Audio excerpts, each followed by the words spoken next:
Hello there, and welcome to today's recap of the Manhwa series titled Villain to Kill.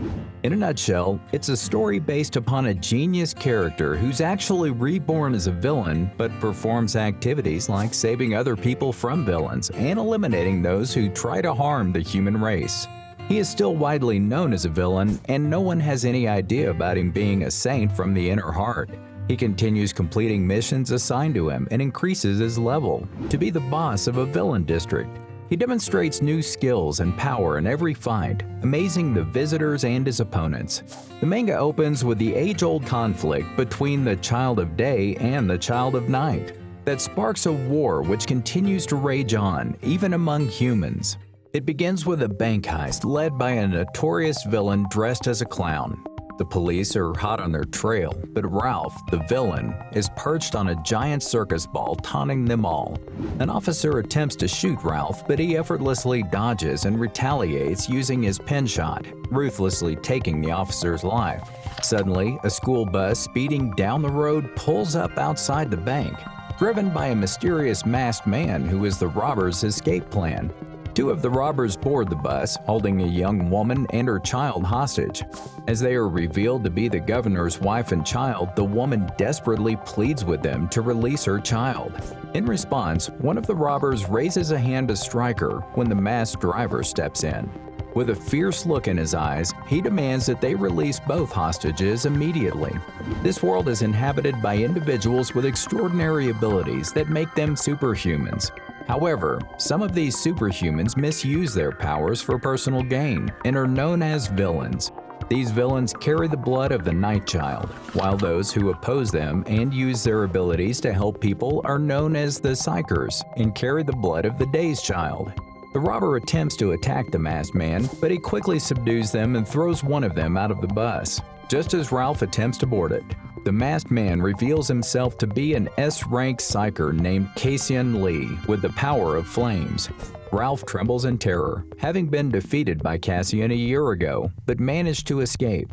With a sinister smile on his face, Cassian warns Ralph that he will not be so lucky this time. Later, the news channel reports on the failed bank heist, criticizing Cassian for using brutal force. The Commission of Human Rights demands that Cassian face penalties, and the issue is forwarded to Lampus, the National Psyker Organization. As Cassian enters Tumpin Schiller's office, he finds her already prepared to criticize his recent actions in the bank heist. She rebukes him for using excessive force, leading to public defamation and Ralph's escape yet again. Cassian remains steadfast in his belief that he did what was necessary to protect the hostages. But Tuppence warns him to act like a psyker, not a villain. She puts him on probation for his careless actions. Leaving Tuppence's office, Cassian reflects on how Jeff could be friends with such a cold person. Jeff, who could control dummies and move them with his skill as if they were alive, had been his closest friend since their days at the HC orphanage. He had called Cassian urgently to meet him in Rhodes, Greece. After boarding the earliest flight, Cassian arrives in Rhodes and settles in a cafe. He recalls how it has been 6 months since they last met, and how Jeff was like his brother. As he sips his coffee, his phone rings, and it's Jeff asking him to come to his location as soon as possible. Later, Cassian arrives at the location but fails to find Jeff. As he's about to leave, he hears someone call his name from behind. Cassian turns around to find Jeff, badly injured and barely able to stand. Before Cassian can ask what happened, Jeff hands him a necklace and tells him to leave immediately. Shocked, Cassian takes out his phone to call for an ambulance but notices that someone is approaching them. Right then, Jeff pushes him away and tries to attack the masked person, but unfortunately, with one slash of his sword, the attacker beheads Jeff in front of Cassian. Fueled with rage, Cassian chases after the killer to a cliff by the seaside where he corners him. Cassian demands to know why he did it, but the killer, a fellow S-ranked psyker named Jack, claims that Jeff was a traitor who killed his comrade. He even shows evidence and tells Cassian that he too is being suspected. At the same time, another S-rank psyker named Lila appears and confirms the allegations, claiming that the chief executives of Lampus also verified the information. Cassian doesn't believe their story and proceeds to attack them. He lands a strong punch on Jack and is easily taking on both of them until one of the other two psychers that Lila warned about snipes him. Refusing to surrender, Cassian makes a fire blast as a diversion and jumps into the water. Unfortunately, he is sniped again, and as he sinks deeper into the water, the last thing Cassian remembers is the necklace Jeff gave him, shining. When he wakes up, he finds himself in a younger high school boy's body, Quan Kang-woo, who was just bullied in the school washroom. He also has all of Quan's memories. Confused and looking for answers, Cassian hears a voice. The voice belongs to Moros, an ancient noble spirit that came out of his pendant. Moros tells Cassian that Jeff passed the pendant on to him to protect him, and when Jeff was killed, he was looking for the Exterminator sword mark. This great sword was created during the war in the Age of Myth. Cassian denies everything without proof, but Moros tells him that he sacrificed half of his power to revive him. Using Quan's phone, Cassian finds an article that states he was involved in a conspiracy to receive black money, and Lampus initiated an operation to assassinate him. The article further states that Cassian, a top-class psyker, was successfully assassinated, but during the battle, Jeff Malik was killed by Cassian. Enraged, Cassian's emotions get the best of him, and he awakens his new combat form. Meanwhile, the bullies who left Quan unconscious in the toilet send a kid to look for him. The kid comes back saying there's no one there. The bullies decide to find him again and give him an even more intense beating. Cassian panics and runs to the rooftop of the campus without letting anyone notice his unusual form. He can't absorb the reality that he, an S-ranked ex-psyker, is now a villain. Right then, Moros discloses to Cassian that he was fated to die, yet he survived and turned into a villain with the power to bring about the apocalypse. Although his destiny was originally Kang's, it has now been passed on to Cassian. Presently, Cassian can control the malicious intent that resides within him, but as his anger grows, his control will weaken. When Cassian begins to question his survival, Moros tries to soothe him by reminding him of what Jeff would have wanted. Once Cassian is back to his original self and calm, he becomes intrigued by Moros' real identity. Moros informs Cassian that he will learn all about him when they find the Exterminator's sword, which is also somehow linked to Jeff. As Cassian is alone, a group of bullies ambushes him from the rooftop. Meanwhile, Uchan Kim, a trainee psyker with flame abilities, is walking in the corridor of the building on the other side. When he spots the bullies with a bat on the rooftop through a window, his sharp intuition alerts him that something is amiss. In the meantime, the bullies are about to attack Cassian. Through Kang's memories, Cassian has already identified them and has no intention of going easy on them. Knowing how formidable villains can be, even in human form, Cassian gives the bullies a chance to run away and save themselves. Though this gesture triggers them, and one of them advances toward Cassian. However, before the bully can strike, Cassian knocks him down with a single punch. The other bully wielding a bat rushes Cassian, but he too falls unconscious with one punch. Cassian tries to counsel the gang leader to refrain from bullying anyone in the future, but he is stubborn, so Cassian decides to knock some sense into him. To ensure that the bully does not lose consciousness in one hit, Cassian hits him twice in the stomach. As the bully is barely able to stand, Cassian picks him up, and just as he is about to deliver the third blow, Uchan arrives. Cassian turns to face him, and the bully tries to attack from behind using the window. But he receives a hard kick, and before Cassian can teach him a lesson, Uchan tries to intervene. Cassian, who is already incensed, attacks Uchan, but he blocks the strike and counters, with Cassian dodging it, leaving a minor scratch on his face. Moros, who only Cassian can see, warns him that Uchan is a trainee psyker, hence powerful. Uchan stops the fight, recognizing that nothing good will come out of it, and hands Cassian a bandage for his wound. Cassian accepts it and departs, leaving Uchan surprised at how a single boy took down 3 large guys. The scene then shifts to a library, where Cassian is attempting to access his psyker account, only to discover that Lampus has deleted it. Later, Cassian asks Moros how he knew that Uchan was a psyker. Moros reveals that when he looked at his eyes, he sensed Uchan's power. With the Eye of Insight, Moros can gather even more detailed information, and he asks Cassian to transform into his villain form so that he can analyze him. Cassian hesitates but ultimately agrees.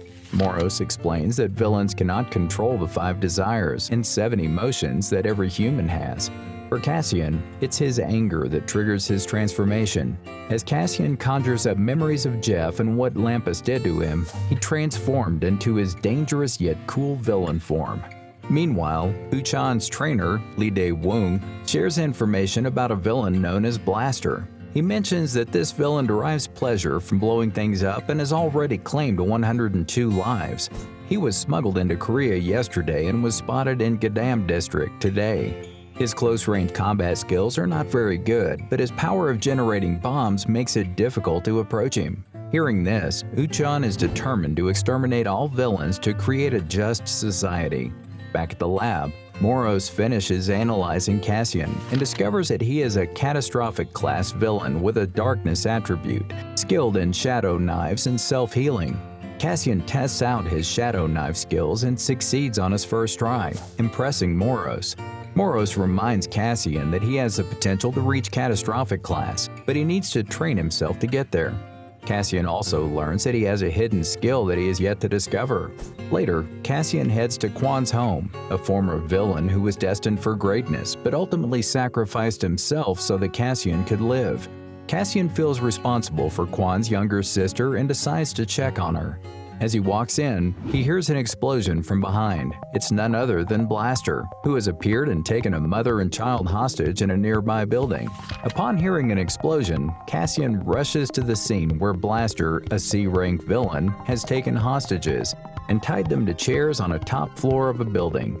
Although Moros warns Cassian that engaging in villain battles is strictly prohibited, Cassian transforms into his villain form to stop Blaster. Moros offers to help Cassian, and they confront Blaster, who has attached bombs to the hostages. Cassian knocks Blaster down and frees the hostages, but Blaster somehow manages to attach a bomb to Cassian. Fortunately, within time, Cassian manages to disarm it before pinning Blaster down. Psychers and police arrive and suspect a dispute over territory between villains, but witnesses testify that Cassian saved the hostages. Later, Cassian receives a message from his sister, and he goes to Kwan's apartment to find a note instructing him to heat up rice, reminding him of the kindness of Jeff, who used to share his food with him in the orphanage. The next morning, Cassian wakes up in Kwan's bed and realizes that he is now living someone else's life. As he prepares to leave for school, Yuri, Kwan's elder sister, hands him his debit card with pocket money in it. Kwan's money was stolen by the bullies who had threatened him to bring more, so Kwan had asked his sister for help. Yuri notices the change in hairstyle and personality, but assumes that her brother, who is in fact Cassian, has gotten a girlfriend and laughs it off. Later at school, Cassian approaches one of the guys he beat up yesterday in his class and asks him about his seat. The guy, still afraid of Cassian, points to his chair. While waiting for the class to begin, Cassian overhears students talking about the recent villain versus villain battle and the brutal murders committed by a serial killer known as Screwdriver. This monster is the boss of Villezone in Gadam District. Meanwhile, the leader of the purple-haired bullies, Ki-hun, approaches Kwak Dae-gu, another strong thug, and asks him to make Cassian pay for what he did to him. He pays Quack to beat Cassian up. Quack is usually accompanied by another dangerous and muscular guy. Upon receiving the cash payment, Quack asks for details about the job, such as whether he wants Cassian to be injured or killed. After class, Cassian is stopped by Uchan, who asks about his injury. Even though Cassian's scratch has already healed, he is still wearing a bandage. He was expecting to run into Uchan during school, and if Uchan had noticed his scar already healed, it would have given him a hint that Cassian is a villain. Right then, the two notice someone overhearing their conversation and keep it short, and Uchan simply asks for Cassian's name before they part. Following this, Moros shares details about Uchan and his flame skill with Cassian.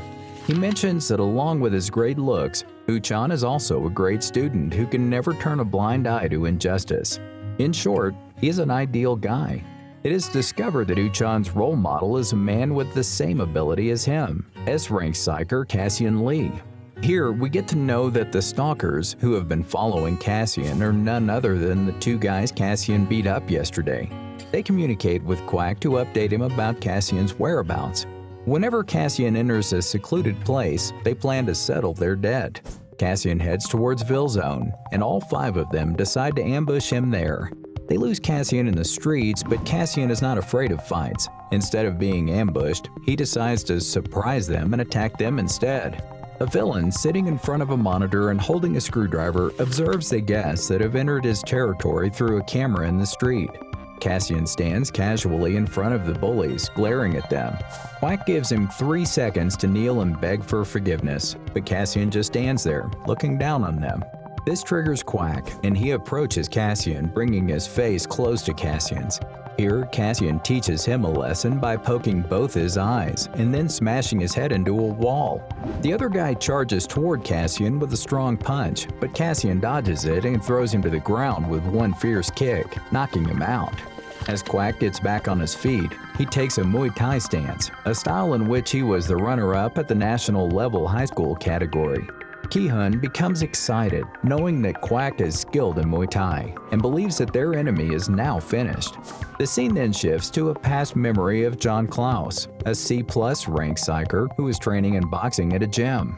As he trains, the onlookers by the ring ask him to go easy on a new kid. Suddenly, Jack, the same person who killed Jeff, approaches the ring and starts watching the boxing match.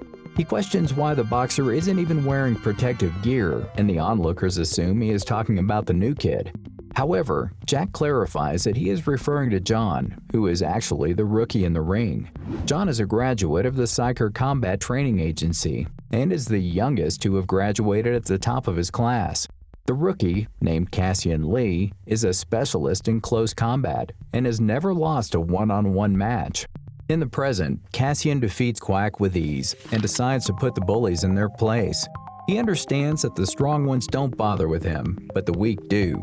If he, Jeff, or Quan were stronger, they would have escaped their tragic fates. Thus, Cassian resolves to get stronger, so that every wrongdoer, especially Lampus, will tremble in fear.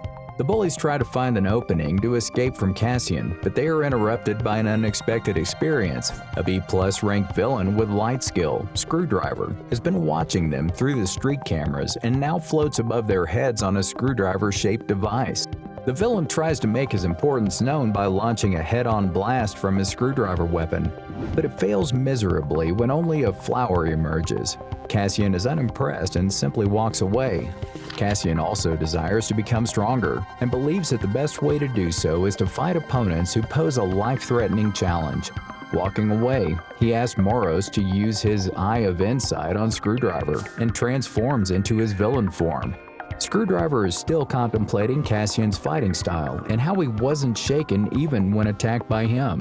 Suddenly, Cassian lands a deadly punch on Screwdriver from above, followed by a barrage of attacks, but Screwdriver narrowly manages to dodge them all. After this, Screwdriver summons his weapon and charges a full-powered beam at Cassian, who successfully blocks it with his shadow knife. Screwdriver continues to launch attacks at Cassian, but Cassian predicts all his moves and dodges them with ease. In a moment of miscalculation, Screwdriver gets too close to Cassian, not realizing that close combat is his forte. Surprisingly, Cassian kicks Screwdriver, and as he dodges Screwdriver's next attack, he lands a direct punch on him, knocking him off his feet.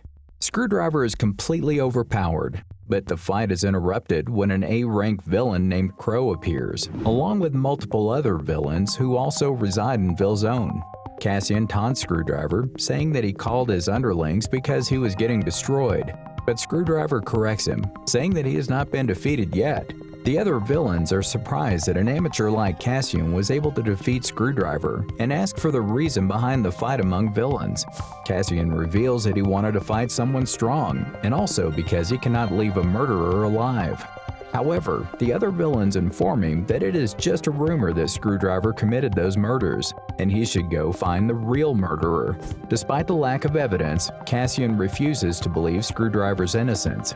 Meanwhile, the villain behind Cassian becomes enraged by his audacity and decides to teach Cassian a lesson by launching a fierce surprise attack called Death Gauntlet from behind. But Cassian evades the attack and knocks him out with a single punch. However, Cassian soon feels dizzy, and Screwdriver, using his eye gadget, informs him that he used his magic points too fast. Screwdriver explains that the villain's exceptional combat skills, physical strength, and quick responses are the reasons behind his impressive strength. He then gives Cassian a magic crystal that increases magic points when ingested. The crystal should be ingested in villain form, not human form.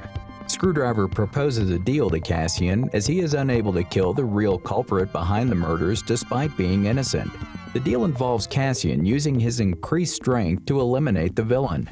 Following this, Cassian transforms and ingests the magic stone, feeling different and emitting a bolt of lightning. His magic points increase from 300 to 350, disappointing Cassian, who expected more from the lightning show. Moros explains that an increase of 50 points is rare and impressive. Cassian also acquires a new hidden skill, the Magic Crystal Extraction skill, which enables him to extract magic points from weapons, including those made from gem crystals. Cassian initially considers the skill to be uncool until Moros explains that he can acquire as many crystals as he wants by finding weapons made from magic crystals, and this skill is unique to him. Meanwhile, Lee shows Uchan his favorite sword, which is made of at least 2 of the best quality magic crystals. Uchan asks about the villain who defeated Blaster, but Lee has no information about him. Uchan wonders if Screwdriver is responsible for the recent murders, but Lee disagrees, citing that the killer would have only been interested in electronic gadgets, not murder. Meanwhile, Naeun Kim, Uchan's sister and a model, is running late for school after a photo shoot. Though Uchan has set a curfew for her until the killer is caught, she still needs to stop at a stationery store. On her way, she runs into her colleague, Minyoung An, and agrees to go to an arcade with her for just one game. As they walk to the arcade, an unknown person with a grin on his face is seen observing them from a dark alley. Cassian, another detective on the case, is searching for any pattern or hint related to the murderer. Moros reminds him about the mobile phone Screwdriver gave him, which only sends and receives texts or files. However, Cassian's pride prevents him from having casual exchanges with the villain. While at the arcade, Naeun senses something wrong with Minyoung, and later learns that she witnessed the murder of a schoolmate a few days ago, and the killer saw her too. Hearing this, Naeun rushes Minyoung to the police station. But as they try to leave the arcade, the shutters of the arcade close and the lights go off. Afraid, they turn back to see blood on the floor. At this time, Cassian aimlessly looks around from the rooftop when he feels a buzz in his back pocket. It's his phone given by Screwdriver. Out of curiosity, he opens the message sent to him by her. Meanwhile, Naeun and Minyoung stand in front of their desks. During this critical time, we get to know that Naeun had been given an emergency pager by her brother to use in a situation where she needs him to come immediately. She presses a button without letting the villain notice, and now all she needs to do is stall him until her brother Uchan arrives. Even in the face of death, brave Naeun does not panic and tries to stand as firm as she can. To stall the villain, she asks him why he murders people, and his answer is more disgusting than one could imagine. Bloodrain replies that craving flesh and tearing apart hollow bodies is what satisfies him the most. With this brief answer, Bloodrain starts walking towards them. Naeun warns him not to come any closer and run away instead as her brother is coming and Bloodrain is too weak for him. This warning has the opposite effect, and he decides to welcome Uchan by the pale, bloodless body of his sister. He attacks them immediately, impaling not Naeun, but Minyoung. As Minyoung lies on the floor bleeding, Bloodrain attacks Naeun, only to be intercepted by Cassian. Cassian launches multiple attacks on Bloodrain, managing to dodge some while sustaining a few injuries himself. Bloodrain and Naeun both wonder who this stranger is, until Bloodrain realizes that he is the same villain who defeated Blaster. Excited by the prospect of a worthy adversary, Bloodrain predicts that Cassian will meet his end inside him, and then vanishes. Following this, Cassian wants to pursue Bloodrain, but Naeun urges him to tend to Minyoung's injuries instead. Meanwhile, Uchan has already alerted the police to head to the location where his sister had paged him from. Cassian calls for an ambulance, and while they are on their way, he asks for something stretchy to use as a makeshift bandage. Nayeon offers him the new stockings she bought, and Cassian uses them to staunch the flow of blood from Minyoung's wounds. Moros confirms that Minyoung will survive, as long as the ambulance arrives on time. After saving the girls, Cassian quickly leaves the scene, aware of the fear most people have towards villains. However, villain Crow approaches him and shares information about the floating device that had been bothering him. The device was actually a drone camera installed by Screwdriver in the areas where blood rain was likely to appear. With the help of the device, Screwdriver was able to locate the murderer and share his whereabouts with Cassian. As a token of appreciation, she hands over the parcel Screwdriver had sent for Cassian, containing 3 high-quality magic stones as payment for his services. Despite their success in saving the girls, the news channels and police report that the sudden appearance of psychers saved them, as no one would have believed that a villain would ever come to their aid. Moving forward, it has been a few days since Cassian retrieved Kwan's body, and the events of the night are still fresh in his mind. His mind is consumed by thoughts of getting stronger to take revenge on Lampus, but the deal he made with Screwdriver still bothers him. He's unsure of Screwdriver's true intentions and wonders why he was given 3 magic stones instead of 1, along with a GPS tracker and possible locations of blood rain. Crow's warning about not letting Screwdriver down also haunts him. Despite the threat, Cassian decides to search for clues at Soway High School, where most of Blood Rain's victims are from. To begin with, he calls in sick at his own school and begins his investigation. Meanwhile, Uchan stays up all night at the hospital, and Lee brings him some juice. The news reports that a villain saved the girls from Blood Rain's attack. Everyone is shocked to learn that the same villain who defeated Blaster was the one who came to their rescue.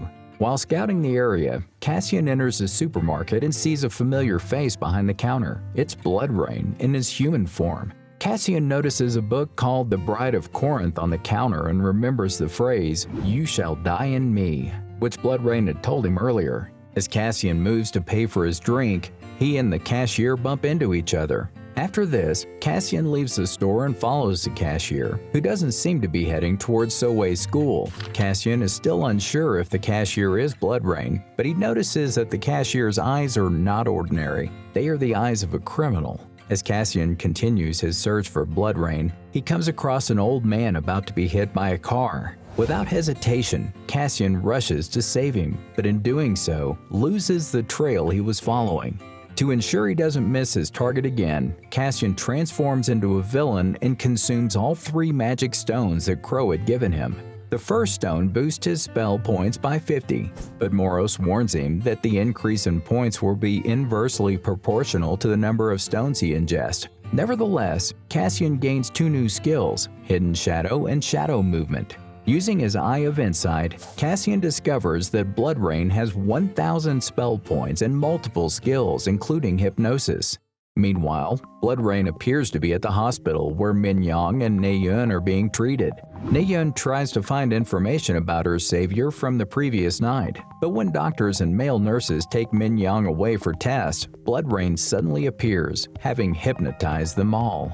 Right then, Cassian's phone beeps, indicating that the GPS tracker he had placed on the cashier is at the hospital. Soon, he rushes there, just in time to save Nayeon from Blood Rain's advances. Blood Rain is intrigued by Nayeon's bravery and lack of fear, and wants her to be his bride. However, Cassian intervenes and engages in a fierce battle with Blood Rain, who uses his Blood Cutter skill. Fortunately, Cassian manages to overpower him, but Blood Rain uses hypnosis to gain the upper hand. Cassian, enraged by Blood Rain's audacity, lands a powerful punch, but Blood Rain transforms into his blood form and escapes once again, leaving the doctor and nurses terrified in his wake. Cassian, relieved that Nayeon and the health workers are safe, quickly sets out to find Blood Rain. He knows that Blood Rain couldn't have gone too far, but before he can catch up, he encounters unexpected visitors, Lee and Uchan. Rushing to get to the hospital due to a page Uchan received, Lee unsheathes his sword and attacks Cassian on sight. Cassian expertly blocks the attack with a countermove, urging them to move out of his way. Although Uchan is hesitant to attack the villain who saved his sister, memories of his father's funeral and his belief that all villains should be exterminated cause him to launch a powerful flame attack. However, Cassian skillfully defends himself by using his shadow knife to block the flames. Seizing the opportunity, Lee takes advantage of the distraction to sneak behind Cassian and launch a surprise attack. Although Cassian manages to dodge the attack, he's slightly cut, leaving him vulnerable to Uchan's decisive strike. However, as Uchan prepares to finish him off, Cassian's mind is suddenly filled with the thoughts of Naeun's face, causing him to hesitate for a moment. Seizing this opportunity, Cassian, who never wanted to fight with him in the first place, employs his hidden shadow skills to make a swift getaway. Meanwhile, Bloodrain manages to escape and is later found limping in a random street. Injured and thirsty for blood, he barges into a club and unleashes his fury on unsuspecting victims. Back at the hospital, Naeun shares with Uchan that the unknown hero has saved her yet again, but their focus shifts away when they receive a call about Bloodrain's whereabouts, prompting them to rush towards the club. Meanwhile, Moros taunts Cassian for holding back against Lee and Uchan simply because they were psychers. Cassian assures him that it won't happen again, emphasizing that his enemies extend beyond just the villains. He also has to get back at Lampus. As Lee and Uchan rush to the club to confront Bloodrain, they find him sitting calmly, savoring a glass of blood. To their surprise, he has not only recovered from his injuries, but has become even stronger. Bloodrain makes the first move, but Lee expertly blocks his attack. Uchan prepares to unleash his flame blast, but Lee holds him back as there are hostages in the club. Bloodrain seizes the opportunity and punches Lee, sending him crashing into a wall. In an instant, he is in front of Lee again, ready to strike the final blow. Fortunately, Uchan steps in, hoping to stop Bloodrain, but the villain disappears and reappears behind him, using his massive finger blades to inflict deep cuts. Uchan retreats, narrowly escaping the attack. Bloodrain then taunts Uchan by threatening to harm his little sister, and Uchan's rage boils over. Following this, Bloodrain takes Uchan to a secluded place, giving him a chance to defeat him. Uchan is determined to take down the villain and regain his confidence. With unwavering focus, he launches a ferocious attack, hoping to take down Bloodrain once and for all. Bloodrain dodges Uchan's attack with ease and swiftly retaliates, revealing that he had been hiding his full power. Despite Uchan's attempts to block, Bloodrain's attack sends him flying through the air. Meanwhile, Cassian arrives at the club and finds Lee lying unconscious. With Uchan nowhere in sight, Cassian realizes he must be battling Bloodrain. Beside Lee lies his magical sword made from 2 magic stones, and Cassian resists the temptation to extract them from someone else's weapon. However, the urge to become stronger overpowers him, and he ingests the stones, feeling a surge of power that transforms him into the S-rank alike psyker Cassian Lee. Back to the battle, Uchan launches another attack, but Bloodrain easily withstands it, displaying the vast difference in their strengths. Bored of the fight, Bloodrain decides to consume Uchan.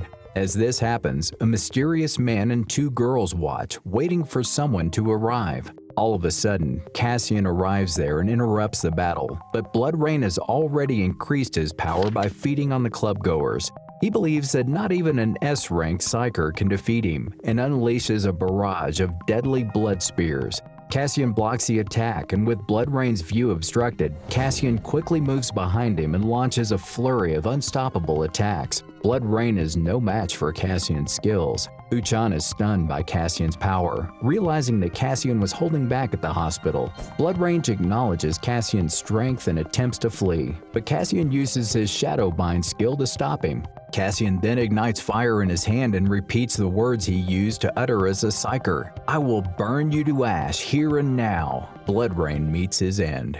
The next day, news channels report the tragic events of the previous night, where almost a dozen people were killed by the villain Bloodrain. However, Uchan Kim is praised for capturing the serial killer, but he insists that the real hero was the unknown villain with dual properties who also captured the blaster. In the hospital, Lee commends Uchan, but he gives credit to the unknown hero who defeated Bloodrain and also the blaster. Lee advises Uchan not to dwell on the situation, as he suspects the villain may have an ulterior motive. Uchan then confirms that Lee's sword is securely with the police, unaware that it has lost its magical properties.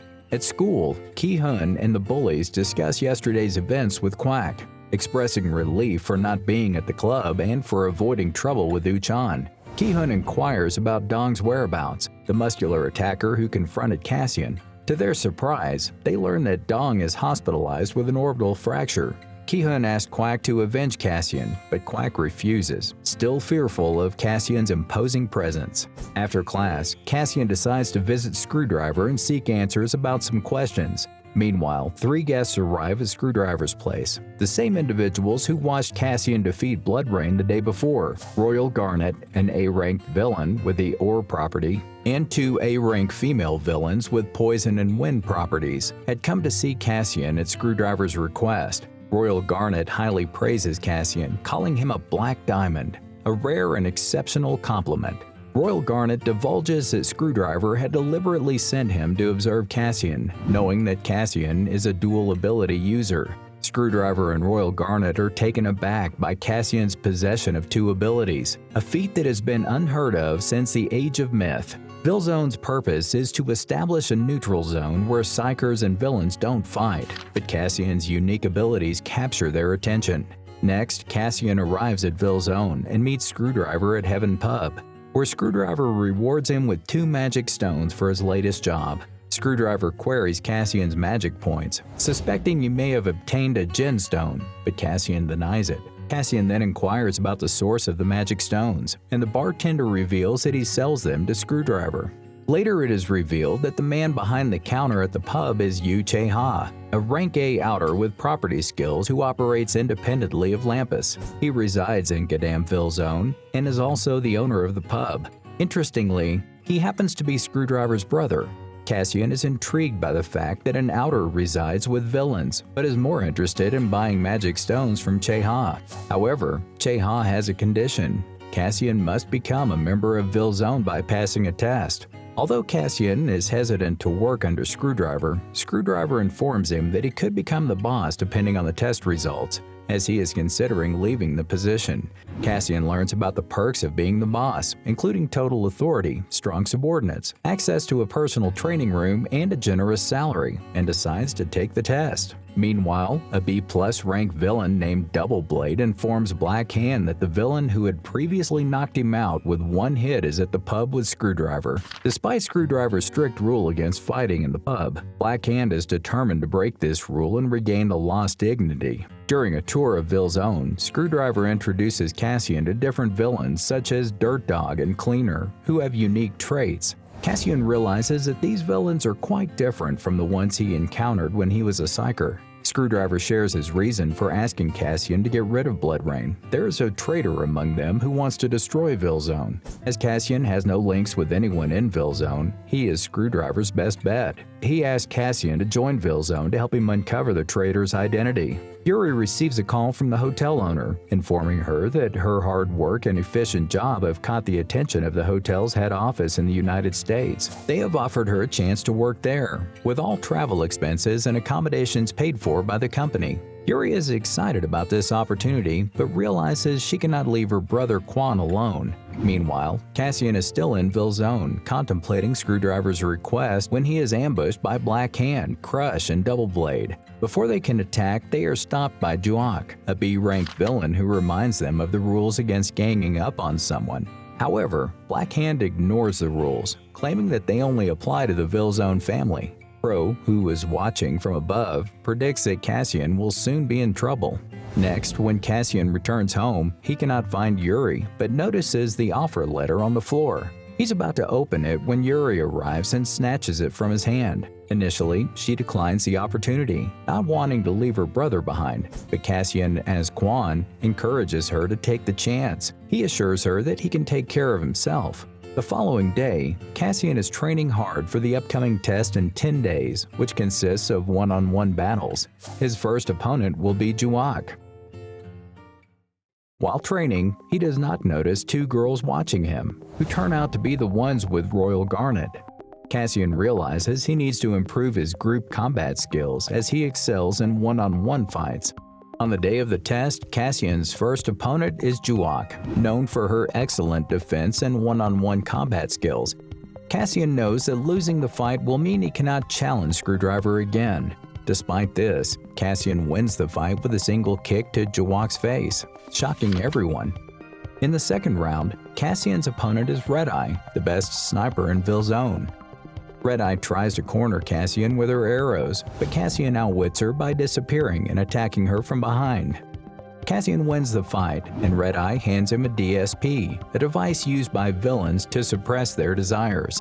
Moving on, Cassian's final opponent is Black Hand, who is considered the strongest in Vilzone. Double Blade suggests that Black Hand bring Crush and him to accompany him in the battle, but Jawok and Black Hand refuse to do such a cowardly act. However, when Jawok reveals that Screwdriver has already chosen Cassian as the next boss, Black Hand and his team decide to kill him instead of just defeating him. To carry out their plan, Jawok brings some of her acquaintances to help Cassian, but he is still in trouble. Despite being the king of one-on-one combat, he struggles against the group attack. Next, Yuri is on a flight to America, where she is offered food that reminds her of her brother Quan. Meanwhile, Red-Eye offers food to Cassian for his good health. Suddenly, Black Hand appears, and Cassian learns that he is his next opponent. Black Hand asks what Cassian did to Screwdriver in anger, and Cassian is confused. Then, Crusher attacks Cassian from behind, but he manages to dodge the attack. Double Blade also attacks him from another side, but Cassian effortlessly fends off both attacks. Cassian laughs and tells him if they needed 3 of them to match his level, he thought they couldn't win with him alone. Meanwhile, Screwdriver waits for them, hoping Cassian is doing well. In the meantime, Crow asks him why he pays so much attention to Cassian, offering to double his things and give them back to him. However, Screwdriver ignores her and starts thinking of a villain name for Cassian. Right then, Red-Eye appears and teases Screwdriver and Crow for sitting too close, which angers Crow. The scene then shifts to the fight, where Cassian easily defeats Black Hand, Crusher, and Double Blade, showcasing his strength. They soon realize that he is not someone to be underestimated. However, Hammer Boy sees him as a strong prey to hunt. Moros warns Cassian that they will keep coming, but Cassian dismisses them as mere flies. Following this, Pointer becomes angry and attacks Cassian, only to get intervened by Iron Mask, claiming that Cassian is his target for the sake of peace in Vilzone. Iron Mask attacks Cassian with rocks, followed by Hammer Boy and Pointer. Cassian evades their attacks with his Darkness Combustion and Shadow Blade skills. Meanwhile, Black Hand is impressed with Cassian's fighting abilities and wonders who he really is. Binder suddenly appears and binds Cassian physically and emotionally, reminding him of his previous death and revival. Cassian tries to break free, but Binder reminds him that he is not only physically bound, but also emotionally tied to his desires. All of his adversaries rush toward Cassian to kill him, and asks if that's all they have after taking over his body. On the other hand, Screwdriver starts getting worried about Cassian and Black Hand being late. However, Crow reassures him that everything will be all right. Soon they assume that something is wrong and hurry to the location. Meanwhile, Cassian fights off Crusher, Double Blade, Hammer Boy, and Pointer, and manages to undo the binds that have stopped him. Right then, Screwdriver, Crow, and Red-Eye arrive and see that Cassian's mana points have exceeded 2,000, putting him in a catastrophic state. They debate whether to let him stay that way, but Moros encourages Cassian to calm down and reminds him of his warrior's spirit. After this, Cassian regains his senses and tells Moros not to underestimate his mental fortitude. Moros suggests that the DSP from Red-Eye might have helped Cassian. Soon, Screwdriver realizes that Cassian has regained control and is disappointed that he couldn't see his full power. Cassian asks if they want to keep fighting, but one of the enemies tries to surrender. Black Hand refuses, embarrassing his ally, and asks him if he's okay, throwing his pride away. Black Hand suggests asking their boss if they want to keep fighting, and then he notices Screwdriver and becomes surprised. Screwdriver declares Cassian's victory and welcomes him as a member of the Vilzone family.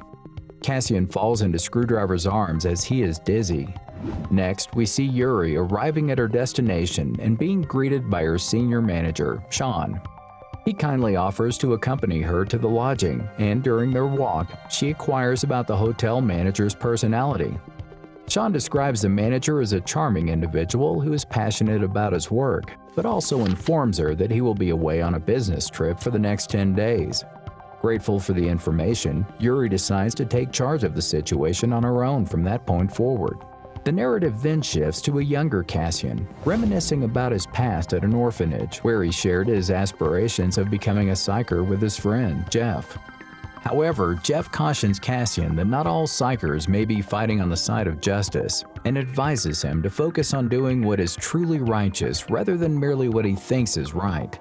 Their conversation is interrupted by two other boys, Moros and Screwdriver, and Cassian wakes up from his flashback.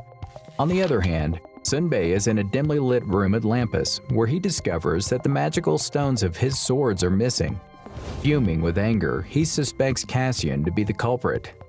Later at the Heaven Pub, where Screwdriver takes Cassian out to celebrate his successful completion of a test, Che generously offers them free food, and Screwdriver reveals that Cassian has been appointed as the Villezone boss of the Gadam district.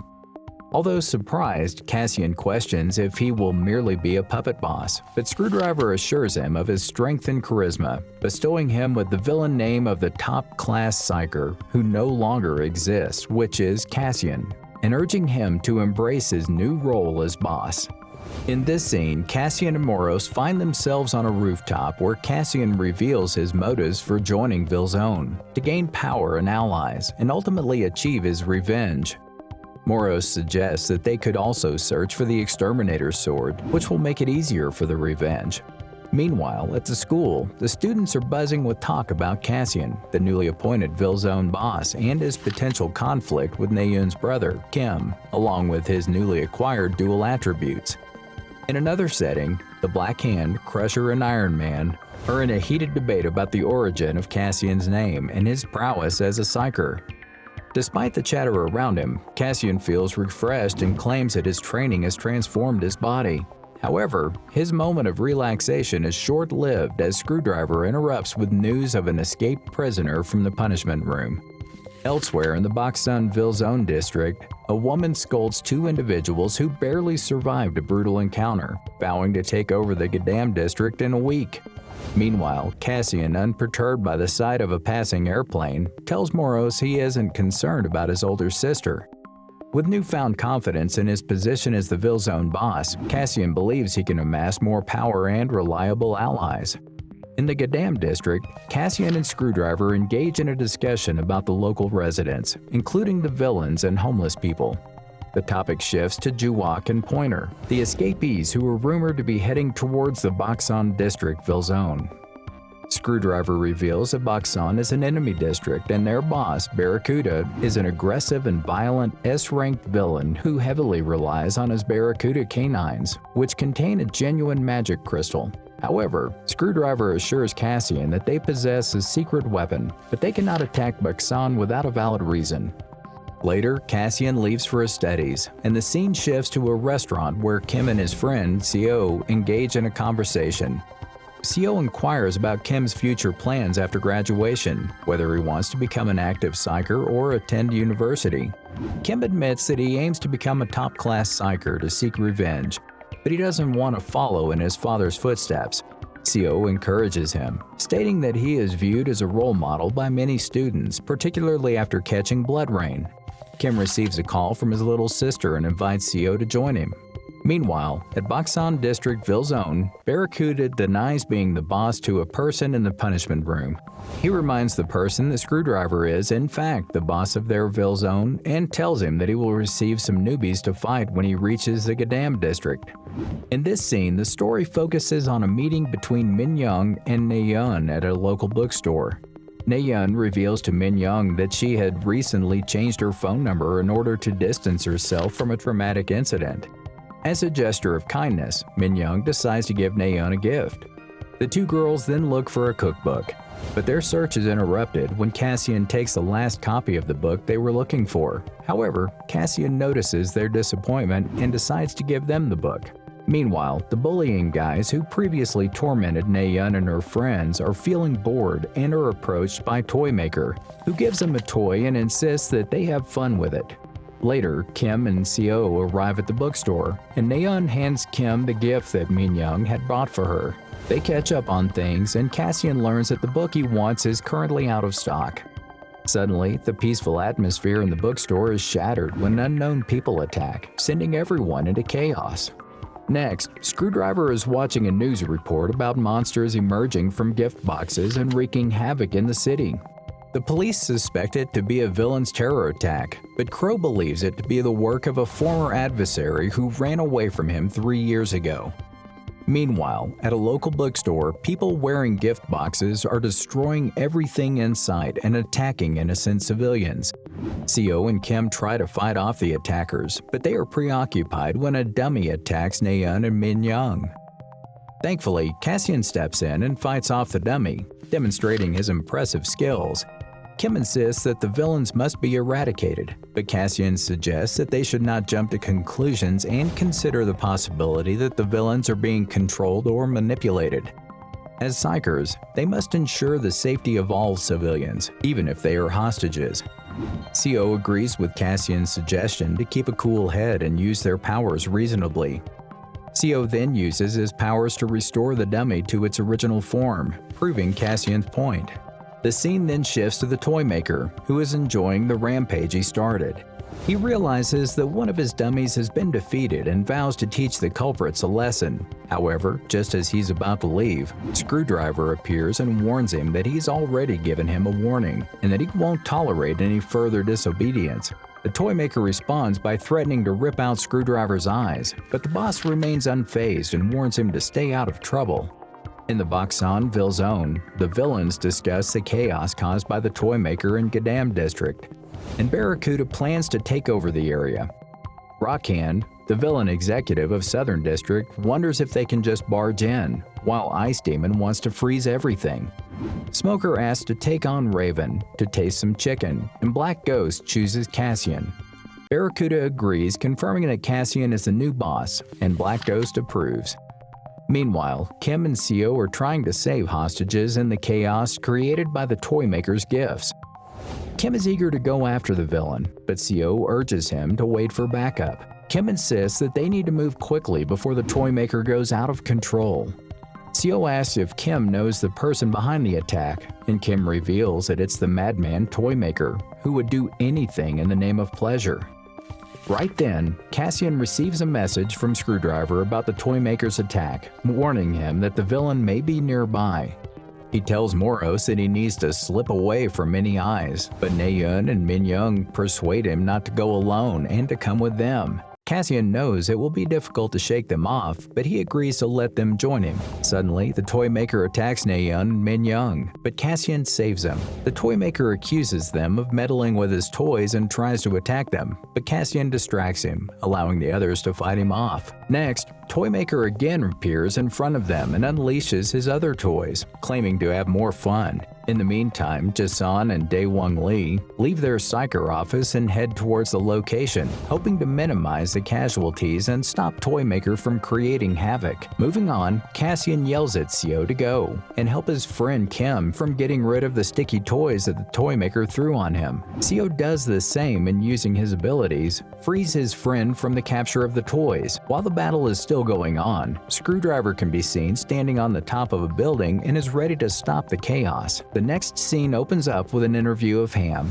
who sheds light on the chaos caused by Toy Maker in the village. He asserts that the growing crime rate in Gadam District is due to Villezone's negligence and proposes special measures for the reconstruction of the district. Ham also praises the efforts of Kim and Seo in the recent incident. Meanwhile, Sunbae congratulates Kim on becoming a full-fledged psyker and hints at the possibility of shortening his apprentice period. Later, Screwdriver and his associates plan to dismantle Gadam District's Villezone and discover that Boxon's Villezone intends to take over the district. Screwdriver claims to have an invincible secret weapon and inquires about its location, but they learn that the person holding it is currently taking a midterm exam. In another scene, Cassian and Moros are atop a building, and Cassian speaks with his sister Yuri on the phone. Yuri expresses her concerns about the recent incident in Gadam District, and Cassian lies to her about his whereabouts. Just then, King approaches Cassian, and Yuri is left worried about her brother's midterm exams. Later, Yuri meets with Vincent, the general manager, who apologizes for summoning her abruptly. The scene shifts to the school where Cassian meets Kim, who thanks him for his help during the incident the previous day. Impressed by Cassian's calm and decisive actions, Kim encourages him to continue developing his psyker abilities. He then hands Cassian a gift that Naeun had bought for him to express her gratitude. Cassian opens the gift and is surprised to find the same book he had wanted to buy at the bookstore, but had given to Naeun instead. After thanking Kim and wishing him luck for his exams, Cassian heads off. Meanwhile, Screwdriver and his associates discuss their plans to defend against an attack by their enemies. They assign roles to each other and prepare various weapons to use in the event of an attack. Cassian interrupts their plans and inquires about their activities. Screwdriver informs him of their preparation for an impending attack by their rivals from Baksan District. Cassian wonders if they are the same group of bastards who had caused chaos in the market. Screwdriver confirms his suspicion and expresses confidence in their ability to overcome their opponents, despite their young age. Cassian then leaves to meet Yu-Che. Next, Cassian meets Yu-Che to discuss the magical stones that he wants to purchase. Yu-Che informs him that they are very expensive, but Cassian is determined to buy them all. Yu-Che shows him 5 stones, but Cassian is disappointed with the low quality. Yu-Che reveals that a recent buyer had purchased a large quantity of the stones. Cassian negotiates with Yu-Che for a discount and ultimately agrees to buy 4 stones at his price, with 1 stone given for free. Cassian then transfers a large sum of money from his Swiss bank account to Yu-Che's account. Yu-Che is surprised at the amount and wonders who Cassian really is. Meanwhile, Naeun and Minyoung sit in a restaurant, where the former asks the latter if she had seen the person who saved them during the chaos in the market. Minyoung responds in the negative, and they both express their hope that he had gone home. Suddenly, Naeun freezes and realizes that the person who saved them was actually Cassian. In this scene, tension is high as Naeun realizes that Kwang is actually Cassian and panics, but manages to conceal her reaction from her friend Minyoung. On her way to the bathroom, Naeun debates whether or not to expose Cassian, but eventually musters the courage to ask him why he is there. Later, after Naeun does not return, Minyoung wakes up to witness a villain, Cassian, abducting Naeun and is tasked with delivering a message to Kim about finding his sister in Gadamsville Zone. Meanwhile, Black Hand, Iron Man, and Crusher are furious and ready to launch a raid on Gadamsville Zone, but they fall into a trap set by Ground Dog. Right then, Kim, a psyker, arrives and intervenes, asking them to stand down as he is searching for his little sister. Next, Cassian consumes all of the magic stones, and Moros checks his profile, revealing that his skills have been enhanced. Cassian informs Moros that he does not wish to rely solely on magic stones and would rather train to improve his abilities. Despite this, Moros requests that Cassian summon a shadow knife and add the dual attribute skill Dark Flame to its tip, which Cassian successfully accomplishes. However, their conversation is interrupted by a knock on the door, and it is revealed to be Kim searching for Cassian. Here, it is revealed that Cassian is not the one responsible for Naeun's kidnapping, and it turns out that the culprit is actually a shapeshifter named Black Ghost, who works for Barracuda under the organization Gadam. At Boksan, Smoker intends to lock Naeun in prison while Barracuda plans to use the incident to pressure Gadam's enemies into attacking them. Meanwhile, Kim is tied up, and Cassian and Screwdriver attempt to convince him that Cassian did not abduct his sister. After reviewing the drone footage, they discover that Black Ghost was responsible for the kidnapping. Cassian and his allies, including Black Hand, Crusher, and Iron Man, plot to attack Baksan and teach Black Ghost a lesson. However, they must take care of something first: Kim's appearance. In the presidential suite, a woman is searching for her jewels when she receives a call about a job. She agrees to take on the job and instructs the caller to leave it to her. Finally, Cassian and his group arrive at Baksanville Zone, and Screwdriver reminds them that there is no turning back. He urges Red Mask, a newcomer, to join them rather than sit idle. The mission to rescue the hostages and take down the leaders of Baksanville Zone is about to begin, with Cassian assigning roles to his team members. Screwdriver is in charge of the front search, Crow covers Cassian's back, while Red Mask secures the rear. However, Black Hand interrupts, demanding to know why they are not included in the plan, and suggesting a full-on attack. Cassian calmly explains their role to secure a route to retreat and avoid getting caught. After a heated argument, Black Hand finally understands and agrees to follow Cassian's plan. Meanwhile, Kim worries about his sister's safety as he remembers his past. Meanwhile, Naeun wakes up in an unknown location, realizing that she's been kidnapped by someone other than Cassian. Soon the group arrives at Boxonville Zone, where Black Hand, Crusher, and Iron Man are discussing their new boss. Iron Man reveals that during Cassian's explanation, it sounded like he was a psyker, shocking them. Suddenly, they hear Juwak and Pointer's voices asking why they're there and suggesting they surrender. Black Hand starts to shout but is interrupted by the arrival of Rockhand. Following this, Rockhand questions Black Hand about his motives for being in Boxon.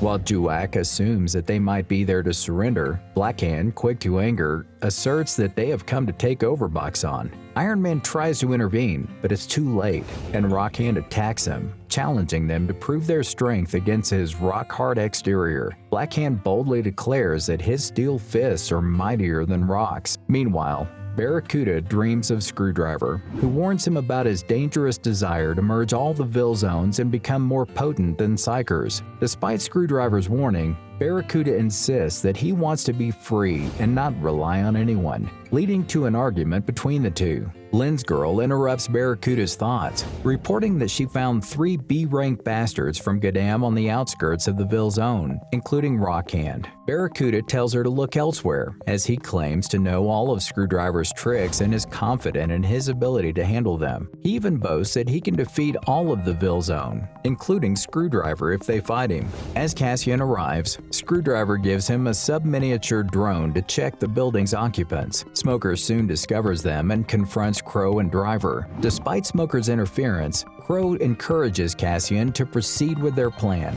Later, Crow corrects Smoker, telling him that their team was not a hindrance, but rather their saviors. In this scene, Cassian, Screwdriver, and Kim find themselves in a dangerous building filled with villains who are determined to kill him. As the battle ensues, Sharktooth arrogantly boasts about his strength and ability to kill with a single bite, only to be swiftly defeated by Cassian. Impressed by Cassian's skill, Screwdriver splits the group, instructing Kim to use his drone to locate his sister while they go after the Boxon leader.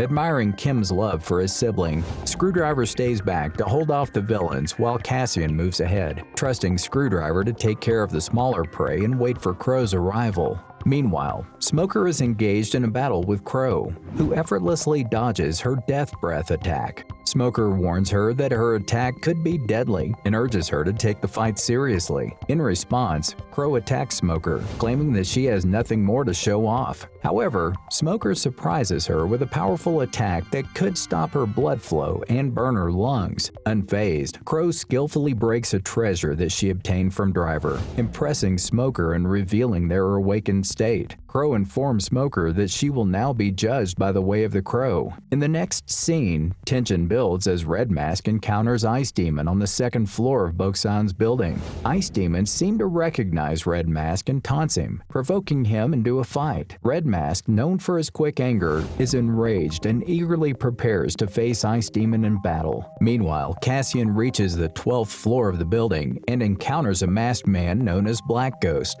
The mysterious figure seems to know Cassian well and praises his recent battles against other villains. Despite threatening to kill Cassian, Black Ghost admits to admiring his skills and even expresses a desire to be like him. However, he quickly draws his weapons and challenges Cassian to a fight. Aware that Cassian is skilled in close combat, Black Ghost remains at a distance and summons shadowy forms to attack him. To his surprise, Cassian remains unfazed and swiftly defeats all of the shadow opponents with ease. Black Ghost realizes that Cassian has recently been reborn and prepares for a more intense attack.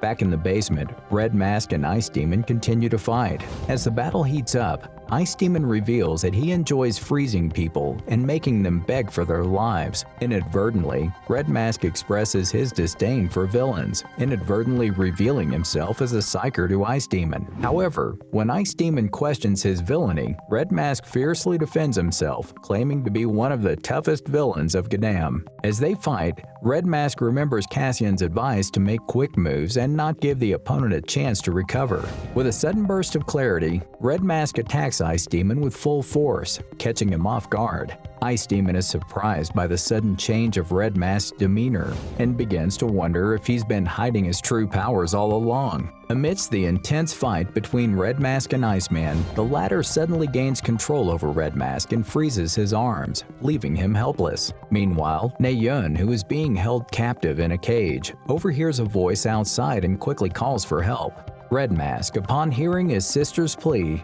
breaks free from the ice shackles and vows to avenge the villains who have harmed his loved ones. At the same time, Barracuda unexpectedly appears and interrupts the battle between Cassian and Black Ghost. The masked man falls to his knees upon seeing Barracuda, who questions his loyalty and usefulness. Although Black Ghost attempts to defend himself, his boss is not in the mood to hear his explanations. Barracuda reveals that Screwdriver has informed him of Cassian's impressive skills and fighting abilities. Despite standing before the leader of the Baksan, Cassian remains calm and focused, ready to face whatever challenge comes his way. Barracuda proceeds to attack Cassian, unleashing his metal fingers and launching a series of blows. Cassian tries to evade the attacks, but some of them manage to land, including Barracuda's powerful weapon, the Barracuda Canines. As Cassian struggles to dodge the attacks, Barracuda taunts him about his lack of experience in battling opponents and his ambition to become the boss of Gadam Vilzone. He compares Cassian to Screwdriver, believing that the latter is no match for him in terms of fighting skills. Barracuda also notes Cassian's honest fighting style, which makes it easier for him to predict his movements and anticipate his next move. He even reveals his strategy for defeating Cassian, using his homing skewer attack to take him down. However, Cassian remains undeterred, determined to prove his worth as a skilled fighter. To Barracuda's surprise, Cassian proceeds to defend himself and uses his newly found combustion skills. As soon as Barracuda hears about the combustion skills, he thinks that it is a new skill that he is destined to lose. However, he does not stop to humiliate Cassian and defend himself from the attacks. His attacks are easily dodged, while Cassian's attacks hit him hard. Cassian does not want to stretch the fight and wants to kill Barracuda once and for all, enraging his opponent. In the next scene, when Barracuda proceeds to attack Cassian with his full force, the latter easily dodges it and manages to chop off both of the opponent's hands. He also tells Barracuda that he should not have been greedy to step outside Boksan. Holding himself in the knees, Barracuda still threatens Cassian, telling him that he will attack him again and defeat him. Another villain named Lens Girl appears out of nowhere and approaches Barracuda to help him. She seems to be working under Barracuda, and when her boss asks her to help him, she uses her magic to open a portal and takes him away from there. Cassian is surprised about all this, but does nothing to stop them. After they leave, he asks Moros if they should follow and attack Barracuda, and he replies to stay back for the time being. Next, Screwdriver along with the girl approaches Cassian and asks him about his fight. In reply, Cassian tells him that he battled against Barracuda and let him escape. Hearing this, Screwdriver gets surprised and inquires about the new opponent who saved Barracuda. On the other hand, Cassian inquires about Kim, aka Red Mask, and Naeun. Screwdriver then tells him that they are safe and are on their way out of the building. Following the fight with Barracuda and Lens Girl's sudden appearance, Screwdriver suggests to Cassian and the girl Crow that they should leave, while he attends to some unfinished business. Screwdriver then heads straight to Barracuda's hideout, attacks Lens Girl and confronts him for ignoring his warning. Despite Barracuda's attempts to defend himself, Screwdriver is in no mood to listen and decides to attack him. However, Lens Girl suddenly appears unharmed and praises Screwdriver for his unique skills. She also opens a portal and invites him to meet someone special. At first, Screwdriver refuses to meet anyone, but when the Money King emerges from the portal, he is surprised. It is revealed that the Money King is the one who ordered Barracuda to attack other Vilzones and conquer them. When Screwdriver learns about this, he moves forward to attack the Money King without realizing his true power and skills. Meanwhile, Cassian continues to defeat other villains and receives a rare mana crystal in return. He wastes no time in consuming it and waits for another special skill to activate within him, Barracuda's Canine Tooth. The following day, Lee is seen talking to Kim, asking about Naeun. He mentions that the news report covering the fight between two villains and wonders if Naeun was involved. Kim reveals that it was actually the villains of Boksan Vilzone who kidnapped Naeun. He also mentions that he went to Boksan himself and, with the help of other villains from the Gadam district, destroyed Boksan before rescuing Naeun. Lee is shocked after hearing this because he believed that Cassian had done all of that. On the other hand, Cassian talks to Moros and asks him to tell him more about Jeff's death. Moros replies that he doesn't know much, but he senses that his death might have been something to do with the Sword of Annihilation. He also states that the only way to obtain the Sword of Annihilation is to retrieve the Platinum Disc, which is in the possession of the four monarchs. Cassian is determined to retrieve the disc and obtain the Sword of Annihilation to avenge Jeff's death. In the next scene, Yuri is working her job when her manager, Vincent, comes to her and expresses his gratitude for her help in setting up the place. Yuri then shows him a photograph and asks about the person in it, who turns out to be Jeff. Vincent confirms that Jeff was one of his best friends and that he had lost touch with him recently. Yuri hands over the photograph to Vincent, and he thanks her before leaving. Meanwhile, Cassian is forming a plan to retrieve the Platinum Disc from the monarchs, whom he considers to be more dangerous than the villains. He discovers that his skill level has increased after consuming real mana, and Moros advises him to be patient. However, Cassian insists that there is no time to waste and that he must face the monarchs immediately. The scene then shifts to Screwdriver and Cassian approaching the Black Ghost. The Black Ghost apologizes to Cassian for his earlier betrayal and asks to join his team. As they discuss the situation, Screwdriver reveals that the daily supplies to the Gadam district are soon to be cut off, and he suspects that the Money King is behind it. Screwdriver then explains that the Money King is after a powerful weapon that lies in the Gadam district, namely the black armor worn by the immortal villain. They realize that they must act quickly to prevent the Money King from obtaining the armor. In the next scene, Director Kim, the subordinate of the Money King, visits another Vilzone called Namkan and proposes to their senior that they should follow his boss's orders to unify all the Vilzones. However, to his dismay, the head of the Vilzone, Mujin, refuses Director Kim's proposal and gift, and wonders why the Money King is trying to do this in the first place. He believes that Gadam District's Screwdriver also received the offer and rejected it immediately. Mujin then instructs this man, J. Lope, to contact Gadam and find out the truth behind the Money King's intentions. Meanwhile, Cassian and Screwdriver are at a secret location where the black armor is being kept.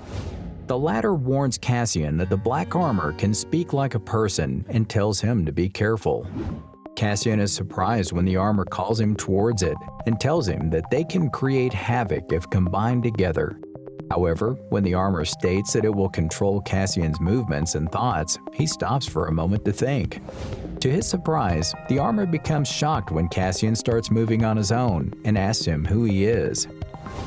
Suddenly, Cassian finds himself transported to a secluded location where he encounters the real immortal warrior who once wore the black armor. The warrior informs Cassian that during his peak, he was one of the most powerful villains destined to rule the world. However, Moros intervenes and wakes Cassian from his deep thoughts, warning him that the black armor had overpowered him temporarily.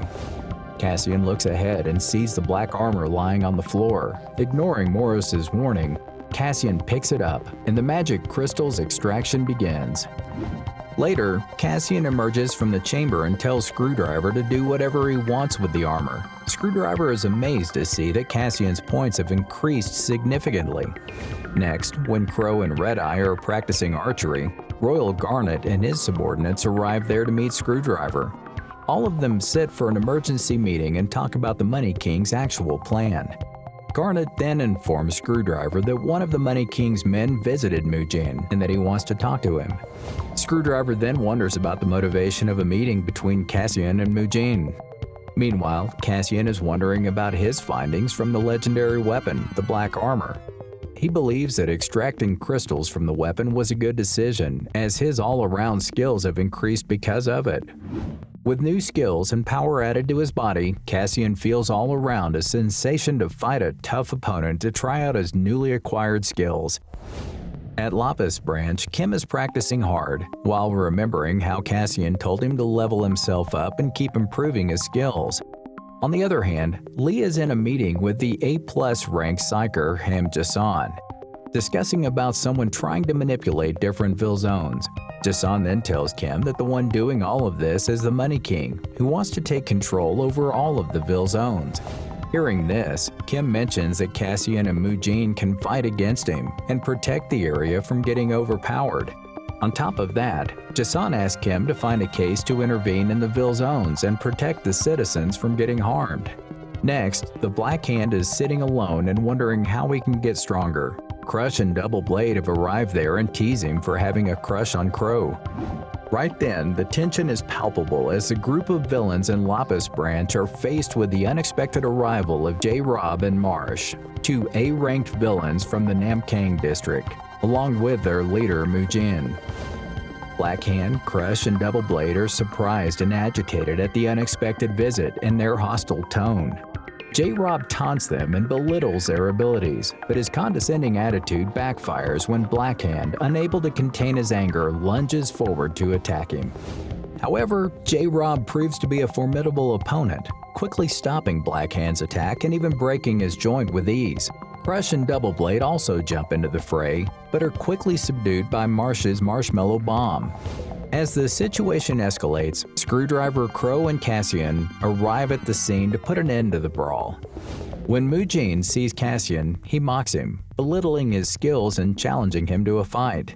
Cassian, known for his stoic nature, doesn't react to the insult, but instead challenges Mujin to fight to prove his worth. J-Rob tries to intervene, but Cassian's swift punch sends him flying, a warning to anyone who would dare challenge him. With a challenge accepted, the tension in the air reaches new heights as Mujin and Cassian face off. The crowd watches with bated breath as the two powerful villains size each other up, each determined to come out on top. It's a battle that will not only test their physical strength, but also their strategic and tactical abilities. Despite Moros' warning, Cassian ignores his caution and rushes to attack Mujin, who is no ordinary villain. Mujin readies his flying sword slash technique, but surprisingly, Cassian manages to dodge it. Cassian fails to find an opening to land a powerful punch on Mujin, so he decides to use his shadow knives and chain knife skill to face Mujin head-on. The spectators, including Screwdriver and Crow, are surprised to see Cassian's hidden skills. Moros suggests that Cassian provoke Mujin to see his real ability, but when Cassian taunts Mujin, Screwdriver tries to intervene and stop the fight, only to be refused by both fighters. Cassian sticks to the plan and provokes Mujin, asking him to act like a true villain and fight like a madman. His words work, and Mujin activates his special power, the Annihilation's wild energy. With immense power coursing through him, Mujin takes out his sword, boasting that he can cut through anything. Cassian learns that Mujin also possesses another special power that allows him to reinforce his injured body parts in no time. Despite this knowledge, Cassian attacks Mujin continuously with his shadow knife skill, irritating him. When Cassian manages to stop one of Mujin's spells, the latter apologizes for doubting his ability to guard Gadam and be its boss. However, to everyone's surprise, Mujin declares that he will now attack Cassian with an even more powerful Dragon Tooth Sword technique and challenge him to dodge if he can. The stage is set for an intense and gripping fight between the two skilled fighters. Cassian manages to dodge Mujin's powerful Dragon Tooth Sword attack, showcasing his incredible agility and reflexes. He emerges from the attack with no injuries, and his shadow armor flexes in response to the impact. Mujin is surprised by Cassian's powerful defense armor and wonders how he obtained it.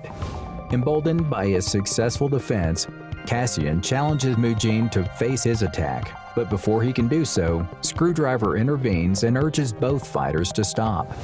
Moros echoes the sentiment, and Cassian agrees to halt the fight. Screwdriver turns to have a conversation with Mujin and his people, but to his surprise, they start walking away without a word. Screwdriver realizes that they had no intention of fighting, and it was all just a test to assess Cassian's abilities. After the intense fight with Mujin, Cassian and Screwdriver gather with the rest of the group for a meeting to discuss the sudden return of Mujin and his subordinates. The group speculates the possible reasons for their return and their motives for provoking a fight with Cassian. During the discussion, Screwdriver introduces Garnet, an outer from an organization called Winter Bell. Cassian is curious about this organization, and Garnet explains that it is dedicated to the survival of villains and their existence. She also mentions that Winter Bell works to protect villains from the influence of the Seven Saints and to modernize their attacks. When Cassian asks if they manufacture DSP, Garnet confirms it. Meanwhile, at Boksan, J-Rob puts ice on his swollen neck while discussing Cassian's power and skills with Mujin. Surprisingly, Mujin takes off her mask and reveals that she is a female character. This revelation surprises J-Rob as well. Back at Gadam, Cassian questions Screwdriver about his association with Winterbell. Screwdriver denies being a part of the organization and says that he only has some business-related relations with them. Upon further inquiry, Screwdriver reveals that Mujin is one of the 7 monarchs that make up Winterbell, but she is still to pass some tests to become a monarch. The group is shocked to hear this and wonders what kind of test she has to pass to earn that position. In the hospital room, Kim visits Naeun and advises her to take some rest, but she insists on going to a nearby restaurant to have spicy rice cakes. When Kim asks her if she remembers being kidnapped, Naeun is surprised to find out that she has no recollection of the incident.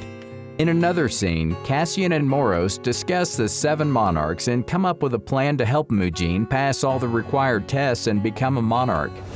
They believe that by doing so, Money King will not be able to take over all the Vilzones and establish a monopoly.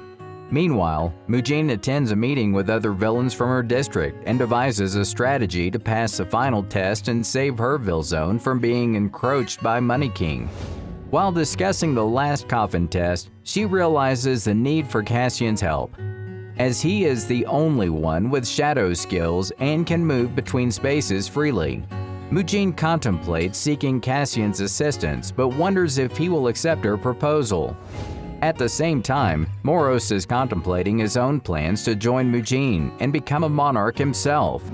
Moros is a former member of the 7 monarchs who was banished due to his extreme violent behavior.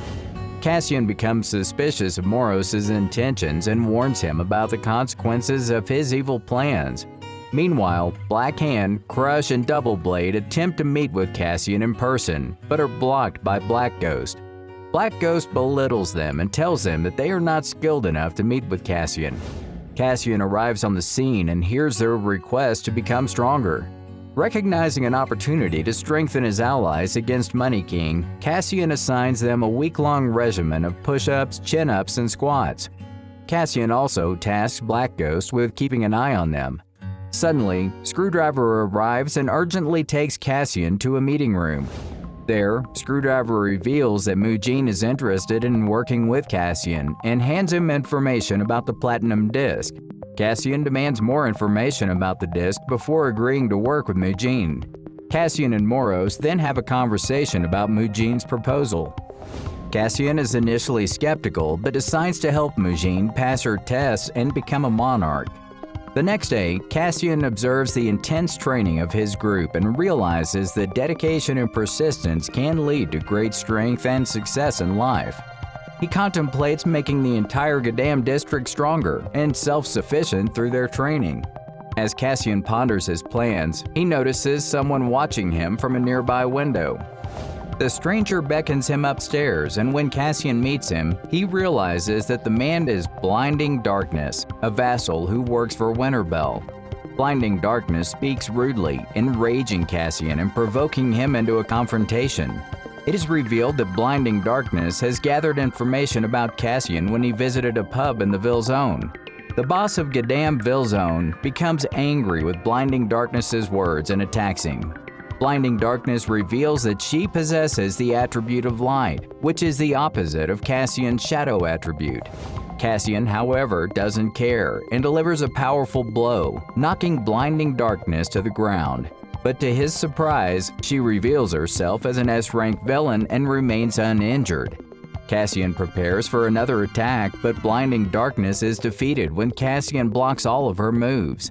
The group of villains, including Screwdriver, Crow, Cassian, and Blinding Darkness, hold a meeting to discuss why Blinding Darkness attacked Cassian. After some hesitation, Blinding Darkness reveals that she does not want Mujin to become a monarch because she fears that the dangerous monarch Red Death Peony will come after her. Blinding Darkness also mentions that there is no way to avoid the Money King and Peony before becoming a monarch. Meanwhile, in Boksan, J-Rob informs Mujin that her proposal has been accepted. He suggests opening a bottle of champagne, but Mujin insists on waiting until she gets her revenge.